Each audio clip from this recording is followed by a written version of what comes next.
Me now to talk more about Governor Andrew Cuomo's economic development announcements this week is Heather Bricetti. She is the acting president and CEO of the State Business Council. Heather, thanks for your time. Thank you. Thanks for having me. So let's talk in general just a little bit first about Phase 2, as Governor Cuomo is calling it. This is his focus on job creation and private sector growth in New York State and trying to reverse what a lot of folks in the business community seem to consider to be a poor business climate here in New York. Focusing on jobs for the next 6 months. Obviously, this is something you guys like to hear. Absolutely. We think with the session that we just had, the governor made good on his word to do things to try and improve the business climate generally.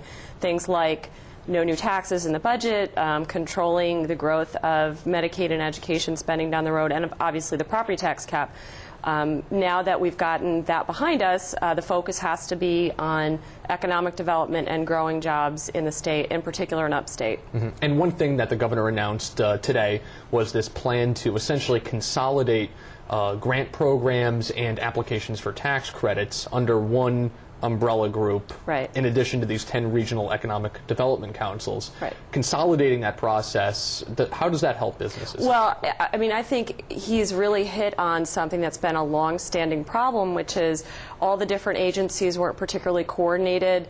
When a company is expanding or growing or looking to come into New York, it's often hard to figure out what you're eligible for and where to go. So this centralizes it. The regional economic development councils, as I understand it, and I haven't had a lot of time to go through the proposal, will be sort of the one-stop shopping point for a company, and they can find out what's the right package for them without having to go to a dozen or more separate agencies. So we think this is really positive, long overdue, and a great idea. Okay. What can a governor do of a state like New York? What can a governor do to create jobs? I mean, because there's some, as we've seen with the president right now, there are certain things that executives just can't control when it comes to the economy, when it comes to job growth. What can Cuomo do? Well, we think this governor gets it. You need to do things to improve the business climate generally for the private sector. You need to have confidence that things aren't going to change year over year.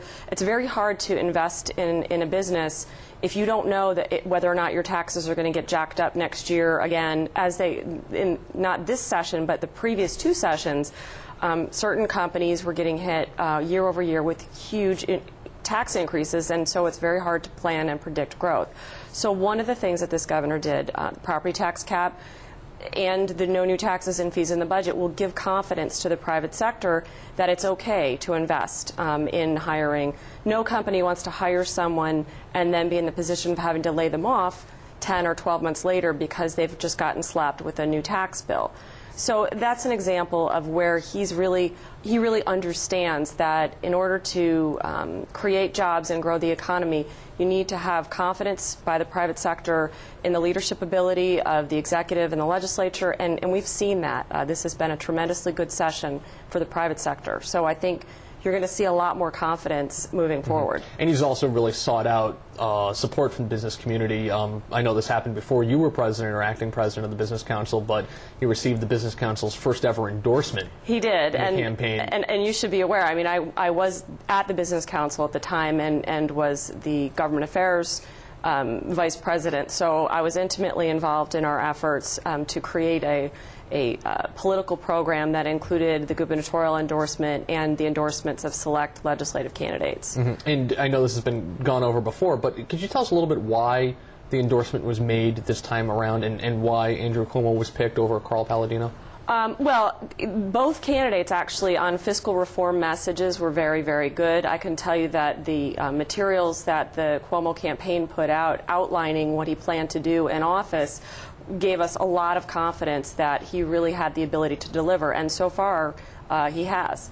Okay, let's talk about these regional economic development councils. The governor, in addition to kind of unveiling the map, as it were, for the 10 different regions, he also talked a little bit about who will be leading them. He didn't name specifically who will be on the committees, but he did say the vice chairs will come from business and academia. Why is that important to pick people from academia? Well, I mean, business, I think, is obvious that we would support that, but the higher ed component of it, we think, is something that sometimes those in government often overlook, and he clearly does not. He gets it. our higher education institutions are really the drivers of the small business sector job growth. You see companies being created out of incubators at our colleges and universities. A lot of what the state's future will look like in terms of job growth and where the sectors are going to be linked to higher education. And so we think it's critical that they be involved in economic development planning and strategy in the state. And we are in New York, we're blessed with really fantastic higher education institutions. Locally, we have RPI. Out in Rochester, there's RIT, there's UAlbany. The privates and the public schools are really a tremendous asset to the state. And leveraging their expertise for economic development is something that it needs to be done, and we think it's great that that there's a co-chair component there. By making this a competitive program, though, it almost seems to suggest that some regions may ultimately lose out on some money. Are there any problems with making this a competition between the different regions? It remains to be seen how it plays out. I would comment this way. I think just dividing the pot up and letting each region have its own pot and do with what they will without having some competitive structure, that alternative is not a good one, I think. So the idea that there be some level of competition, that the councils feel like they really need to come up with very good proposals, I think that's a very positive thing. And, governors have tried to spur economic activity, especially in the upstate region. I mean, this goes back to, when Governor Cuomo's father was governor. How is this different this time around? Well, especially with upstate. Especially with upstate, I think the first really radical difference that we see is instead of having individual incentives for individual companies be your primary economic development program, instead what you see is an understanding that we need to remove some of the barriers. So high property taxes are one of the big barriers to job growth in upstate. Property taxes are the largest bill outside of the federal taxes that any employers pay in the state. So we started off with the cap, which I mentioned at the top. That is a radical difference because that's something that changes the overall business climate, so it benefits every business instead of being an incentive package created for just one business. So that's one big difference. This understanding that having a centralized place to go, like a Regional Economic Development Council, where you can find out what are the permitting requirements for my project, what loans am I eligible for, grants, what kind of assistance am I eligible for, that's also a very positive thing because it cuts through a lot of the bureaucratic red tape that companies have had to deal with. Okay, we talked a little bit about the budget and the fact that the governor kind of sided with Senate Republicans this past budget cycle, saying that there should be no tax increases to basically fill a $10 billion hole. Today, the Comptroller's Office puts out a report saying that the tax collections so far are $799 million more than expected.